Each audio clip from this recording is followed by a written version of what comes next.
guys, welcome back to my channel. Welcome if you are new. My name is Heather. I'm a homeschooling mom of 3 kids, elementary, high school, and recent graduate. I help you implement systems and strategies in order to overcome the chaos and cultivate simplicity in your home and homeschool.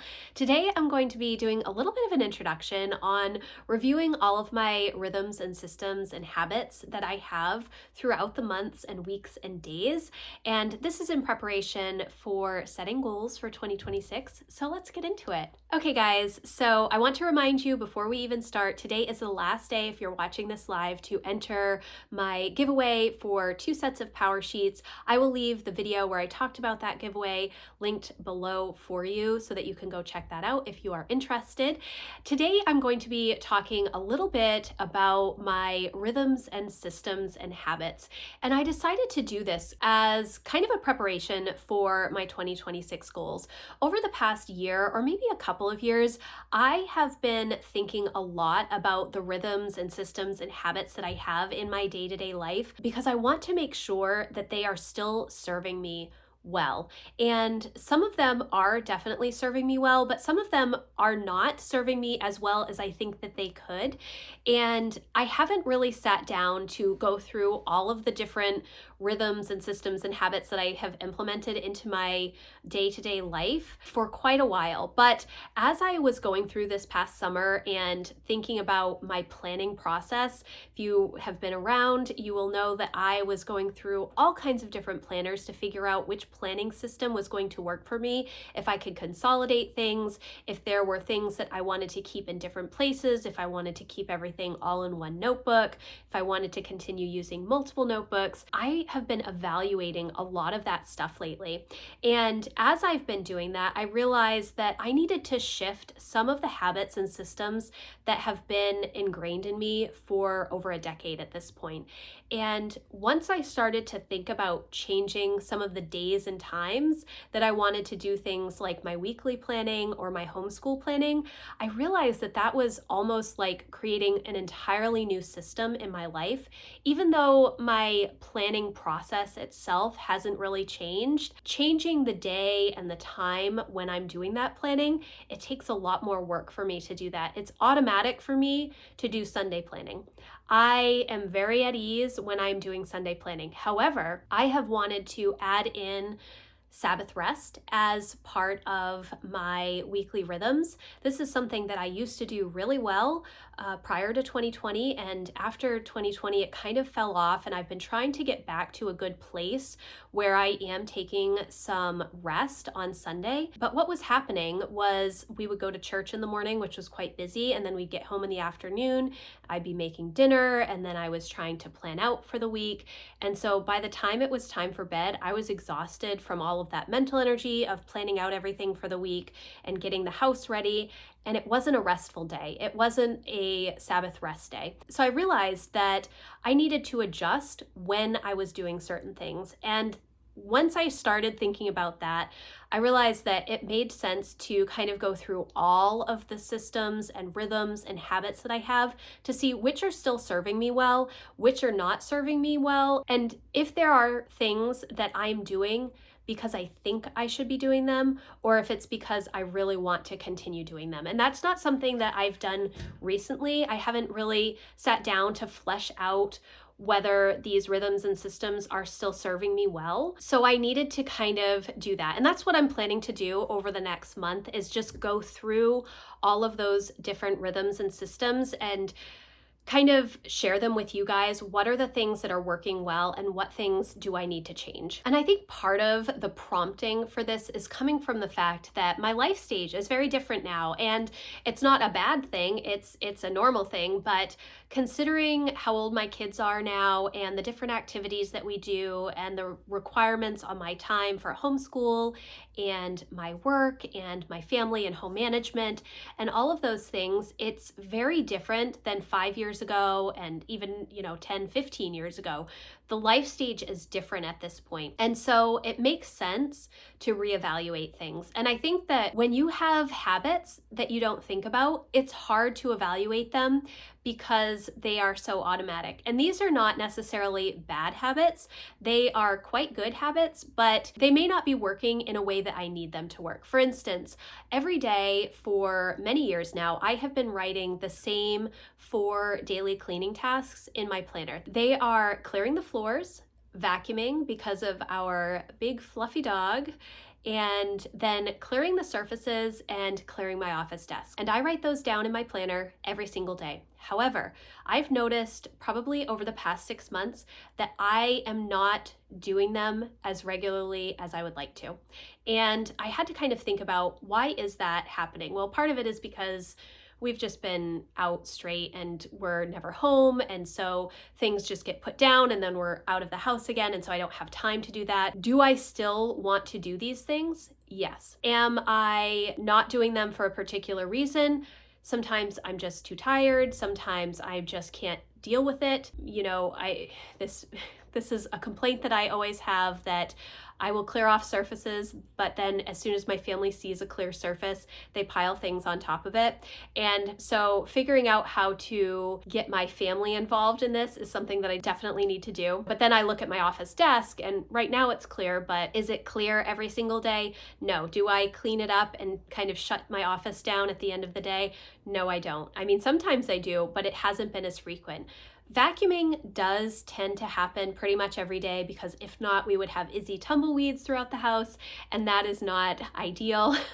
So trying to stay on top of vacuuming, yes, maybe we miss a day here or there, but for the most part, it's an everyday occurrence. But looking at those, it was automatic for me to write them down, but then I wasn't taking the time that I need to actually do those things, and they don't necessarily take a long time. If I'm clearing the surfaces every day or putting things in a basket for the kids to put away, or for my husband to take and put wherever he needs to put things, it doesn't take that long if I'm keeping up with it. But what happens is, if I don't keep up with it, then I come back after a week and there's just piles everywhere. And that's when it gets to be frustrating and stuff. So looking at my habits and seeing, okay, well, I say it's a habit because I'm writing it down, but then I'm not actually following through with completing that task. Why is that not happening, and what can I do to remedy that? Or is it something that I just don't care about and I just do it once a week and on the weekends while I'm doing my house reset and we move forward? So it's looking at all of the different rhythms and systems and habits, and again, figuring out whether or not it is still serving me well. If it's not serving me well, why? Is it something that I need to improve on and continue doing, or is it something that I can let go? And then, is it something that I think I should be doing because of some outside external force, somebody making a comment, or I see somebody on social media doing that, so I think I also ought to do that? What is the real reason for this rhythm or system in my home to begin with? Is it my reason, or is it somebody else's? So it is considering, what is the reason for my daily cleaning checklist? Is it because I need to do these things, or is it because I think I should do these things? Should I continue daily planning and time blocking? Do I need to have that physically written down each day? Or can I manage with just a to-do list that I work off of from the entire week and have my weekly planning schedule on my planner to be able to look at for appointments and other events that are going on? Is there something with my monthly reset that can be changed? Do all of the things that I have set out on my list for my monthly reset day still work? Are some of them things that really only need to be done quarterly, or are there things that I would like to do monthly, but they always drop off, especially if I am low on time on my monthly reset day? How can I rework that system to make sure that it's still serving me well? Thinking about homeschool planning, I have been doing weekly homeschool planning since 2014, and it has served me so well over the past many, many years. And I think that it has been incredibly beneficial for my kids, but can I do 4 to 6 weeks at a time and then just have lists that I create online and print them out instead of handwriting them every week the way that I normally do? And part of that is because the sheets that I use are like a week at a glance sheet from Erin Condren. It's like a big pad of paper, and I'm almost out of all of the shoes that I've purchased over the years. They don't sell the ones that I like anymore. And so, what am I going to do when I use up those last pages, which will most likely be this semester? I need to think about that going forward. I've always done weekly homeschool planning because there's always been so much uncertainty throughout the week, but there isn't that now because my youngest is now in 5th grade. You know, when she was in kindergarten and pre-K and a baby, obviously there was a lot of change happening throughout our days, and I couldn't say, okay, well, we're definitely doing X, Y, and Z from 9 to 11:30. That's definitely going to happen because obviously something urgent would come up and, you know, somebody would throw a ball and it would hit the baby or something, you know, but my life stage is different now. So looking at all of these rhythms and systems and evaluating them, I think is going to be eye-opening for me, and I think it's going to serve me well as I think ahead to 2026. Now, if you were here for last week or you have entered that giveaway that was in my dreaming video that I talked about last week, you will know that I want to set my goals a little bit differently this year. I want to take the time to really dream ahead of time, but I know that rhythms and systems will still be a category for me for my goals for 2026 because I'm always trying to make sure that I'm working within my energy and using my time efficiently.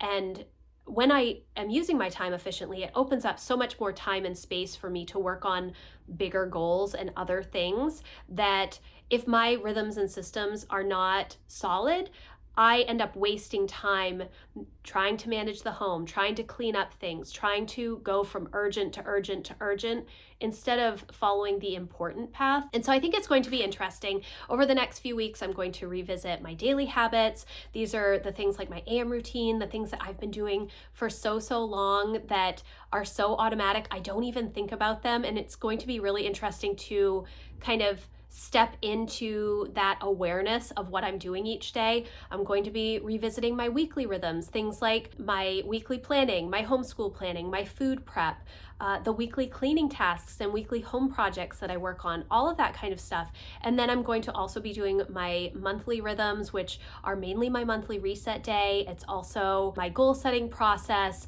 my book journal, and how I manage new books and media that I am interested in, and some newer things like commonplacing, as well as my monthly cleaning tasks, which is something that I started really deep diving on a couple of years ago and just kind of revamping that. What are the things that I do need to do monthly? What are more quarterly tasks? What are things that I wrote down because it sounded like I ought to do it, but I'm just not going to do it and I'm fine with that? Taking the time to go through all of that stuff is really important, I think, especially as I start thinking about goals for 2026 and where I may want to improve some things. So thank you guys so much for watching. I hope that you enjoyed this video. It's kind of just an introduction. And next week I will start with my daily habits, so I hope that you come back for that. If you like this video, please give it a thumbs up. I would love to hear if you revisit your rhythms and systems yearly or quarterly, or if you look at them on a more regular basis. I'm just really interested to gather this information and see what it looks like for me. It's a little bit more in depth, I feel like, than just doing a time inventory, like a weekly time inventory. I want to be really aware of the things that I'm doing, the order that I'm doing those things, and kind of group them together based on whether it's daily, weekly, or monthly. But I'm really excited to share that with you. So I would love to hear if you do something similar. Let me know in the comments. If you're looking for more help and encouragement around home and homeschooling goals, I would love for you to come check out my membership community. We will be setting up goals together in December, and I would love for you to join us over there. So thank you guys again, and I will see you in the next video. Bye guys.